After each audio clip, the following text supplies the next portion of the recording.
Apple just unveiled its biggest software makeover since 2013. My name is Melon and I'm captaining you for today on Tech Report for Yo Chale. Let's have a breakdown. So the over 90-minute event spanned from talking about watchOS to iPadOS to macOS to the most popular phone used in the US, the iPhone. Throughout all these, Apple talked about new features that were going to be unveiled for each and every device and a new iteration of each and every device as well. So for this video, I'm going to give us a quick and short and precise breakdown for each and everything that was unveiled. Let's get rolling. So first of all, Apple has a new naming scheme. Now, Apple usually will just add a number to the iteration of their OS update. But for the first time, Apple wants it to be concurrent with the year in which we are in. I'm guessing you would say 25, but this time it was 26. So for iPadOS, we have iPadOS 26. For watchOS, we have watchOS 26. For iOS, we have iOS 26. And macOS, we have macOS 26. Now, this new iteration, according to Apple, is going to follow the vision of the company going down the line. Also to add, the operative systems are available as developer betas starting today and will be available to all users all over in fall, which is around the September there. If you check your calendars, let's say fall falls under the September calendar there. Yeah. Now, the next thing we are going to talk about is Apple's biggest update, I would say, for the whole event, which was a revamp of the whole UI experience. Now, the new update was Apple's new liquid glass.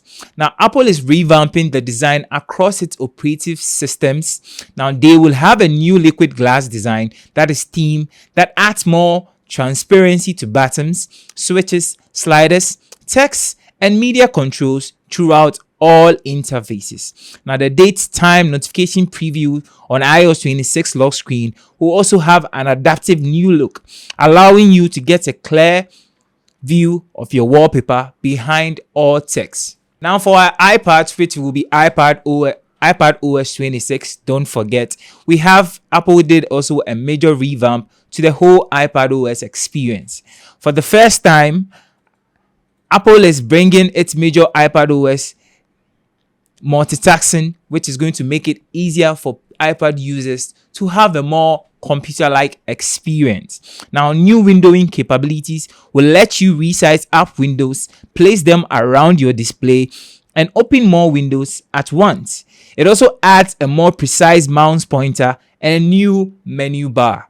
Now, this menu bar will allow you to swipe down on any app to view various options. That meaning if you want to have a bigger window or a smaller window, it's all possible. I believe a quick video preview from MKBHD or one of the tech reviewers shows that you could have as much as 4 open window tabs on your display at the same time, which is quite a good upgrade. Seeing that the whole debate about iPad OS or the whole iPad experience being just like a computer. Not to forget, the iPadOS 26 is also getting the version of the Max Review app to view and annotate images and files. Now, diving straight down to iOS 26, now the messaging app gets custom background and a new group chat feature. Now, Apple is updating the messaging to let you change the background of your chats and create polls in grouped conversations. So continuing on for iOS 26, iOS 26 wasn't left out without a love. So Apple also added some new features for messaging, for group chats, for iMessaging. Now for messaging, Apple is updating messages to let you change the background of your chats, create polls in group conversations. Some other updates include typing indicators for group chats and the ability to screen messages from unknown senders, which will appear in a separate folder instead of your main list. Also, another integration was Apple unveiling a new hub for all games.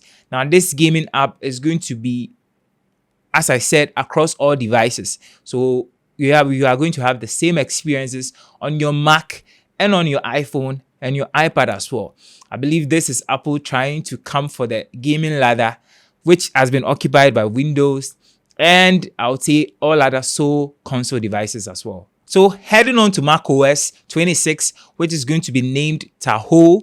macOS 26 makes a lot of significant changes. The biggest update I would say comes from Spotlight, Apple's biggest preview and tax finder on the iPad and tax finder on the macOS.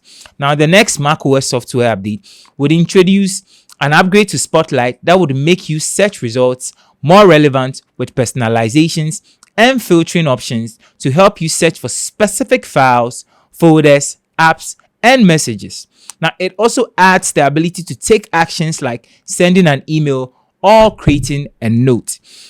Apple is bringing the phone and newly announced gaming app, as I said, also to the macOS 26, along with support for iPhone's Live Activity. And if you don't remember Live Activity was the update released in iOS 18, where let's say you were ordering an Uber, you could have a live update breakdown of how the car would get to your place. Now, this update is going to make you have a seamless experience. Say you have an iPad or you have a MacBook and you are using each of them. Let's say you're on your MacBook, let's say you're on an iPad, and you have your Uber, you want to track the activity of your Uber ride, or let's say you are watching a football match. Now, these updates are going to drop or pop in directly on your MacBook, so you could have a seamless experience by accessing your data. Apple's Vision Pro wasn't left out also. The Vision Pro got some significant update to it as well. The Apple Vision Pro now could support PlayStation's VR2 sensor controllers in Vision OS 26. Also, it will let you play a wider variety of virtual reality games. Also, in addition, there will be a new scrolling feature where it will let you navigate apps by looking up and down. Also, to add, there's addition of spatial widgets that will be integrated seamlessly to a user experience in spaces that will be appearing anytime, anywhere you decide to put them. The Apple Intelligence side of the whole software experience also got an upgrade. So Apple Intelligence now arrived with features such as live translation for messages, FaceTime calls, visual intelligence screen actions, image playground, and Genmoji, which is now integrated with ChatGPT.